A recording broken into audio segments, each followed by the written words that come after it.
I have not been uploading for 5 days since the beginning of November. I've only posted like 2 videos. I want to make more. It's finally the time.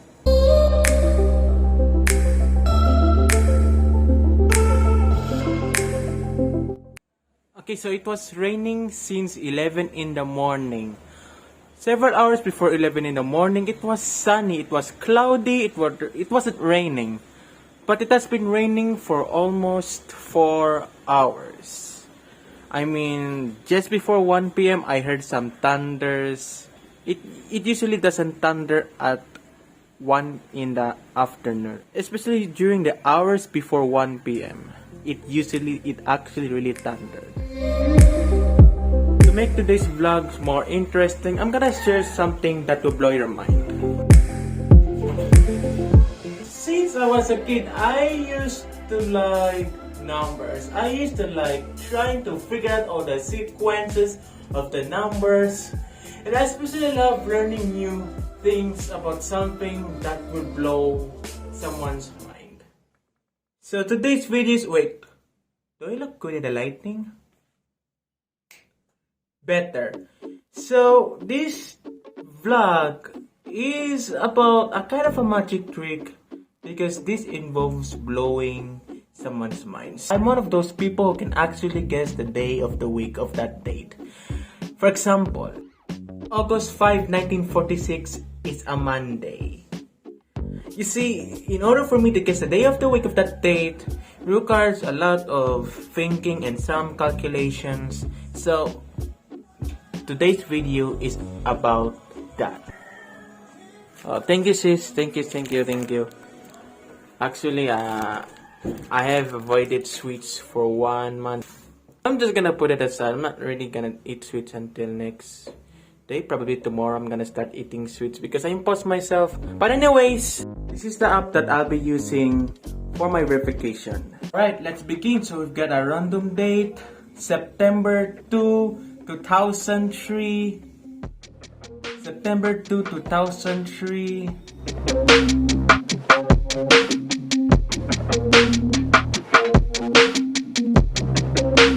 Is that a Tuesday?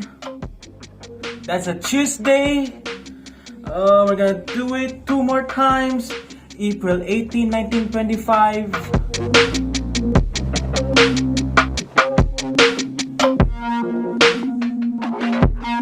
That's a Saturday. Alright, 1 more time. April 16, 2027.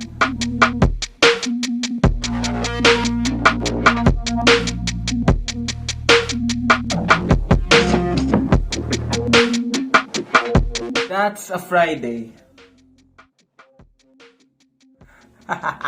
Okay, so I got 3 of them right. So the next portion of this video will be how I do it. How I was able to guess the day of the week of any day.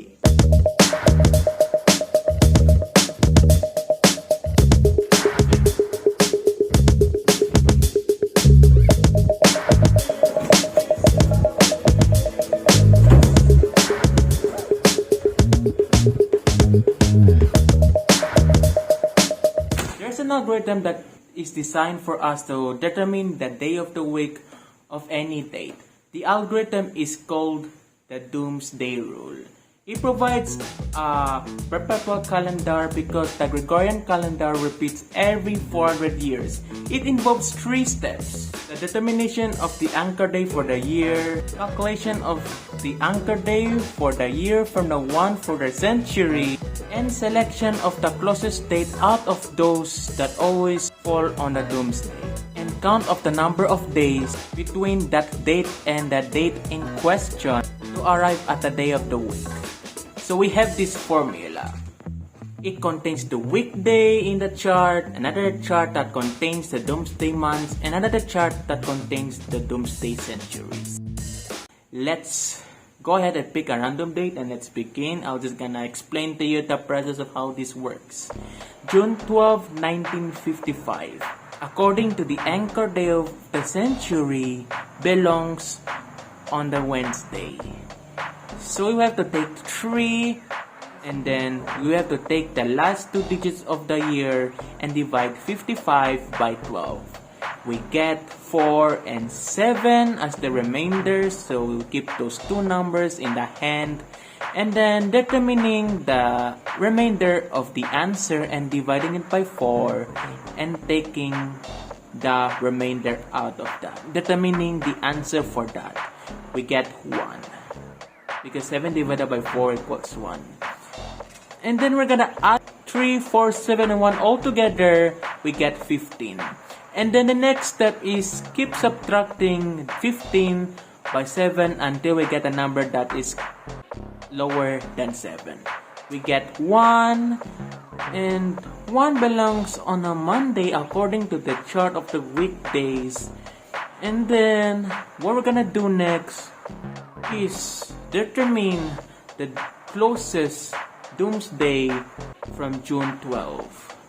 June 12 is 6 days after June 6, which is the doomsday, so we will add 6 from 1. That's a 7. So that's a Sunday.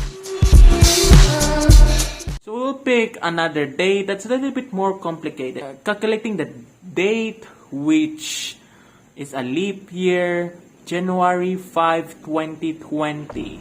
So we will take 2020 and determine the anchor day of the century.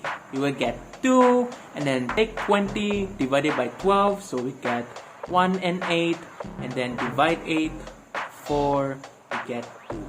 So we will add 2, 1, 8, and 2, we get a total of 13. And then 13 minus 7 equals 6. 6 is a Saturday. And then we're gonna determine the doomsday of January 5. So January 5 is 1 day after January 4 because it's a leap year. And then we're gonna just add 1 from 6, so that's also a Sunday. And then another example, we're gonna pick another date which is not a leap year. Alright, another one. January 17, 1977. We will take 1977, determine the anchor day of the century.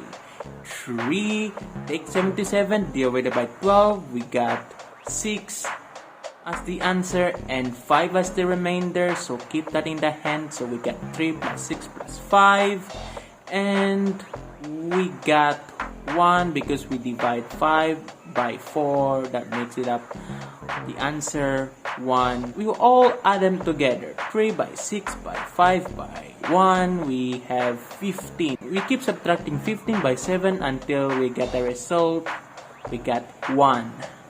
So it is a Monday, but it is not a leap year, so we have to determine the amount of days from the doomsday. Because the 17th day belongs on the same week as on the 3rd day, we don't need to do anything, so that's going to be a Monday. Alright, I hope that concludes how I do this, behind the scenes of how I determine the day of the week of any day. I hope this sounds a little bit kind of easy for people to understand. You know, this is not much coherent at all. I guess I'm just gonna eat my Snickers now because over time my table will be messed with ants, so I'm just gonna consume them. And I've avoided them for a long time, over a month right now. I'm just like, I need to eat them all.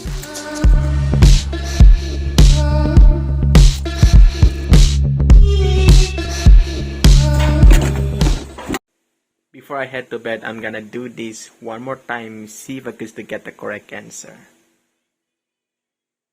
May 18, 1985.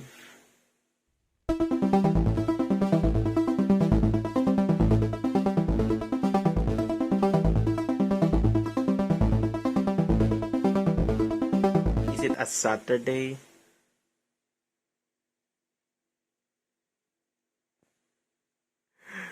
I got it correct.